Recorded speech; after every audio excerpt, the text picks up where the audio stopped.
Sartre et le garçon de café.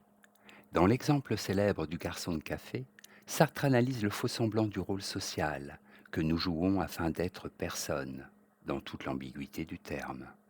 La conduite d'un garçon de café est un jeu, une comédie. Il répète des gestes automatiques et standards, dans son pas trop vif, son empressement trop affecté, sa sollicitude trop appuyée. Sa politesse et sa diligence ressemblent à une politesse et à une diligence de garçon de café.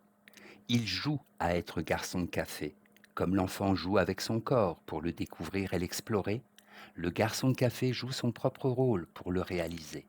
Chaque profession, chaque statut social délimite précisément le rôle et la fonction à laquelle nous sommes tenus et que nous ne pouvons outrepasser ou délaisser que sous peine de perdre la face.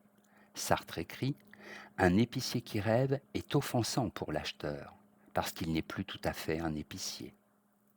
Personne n'est immédiatement ce que la société nous commande d'être.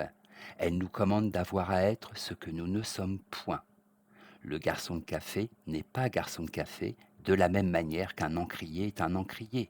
Il doit être garçon de café, et c'est la raison pour laquelle il s'efforce de jouer pour le mieux ce rôle.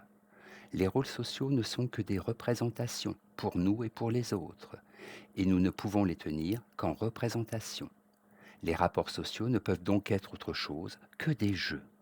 Pourtant, nul ne nous oblige, sinon notre propre liberté, à alimenter ce théâtre social où chacun joue la personne imaginaire qu'il a à être, et pourtant qu'il n'est pas.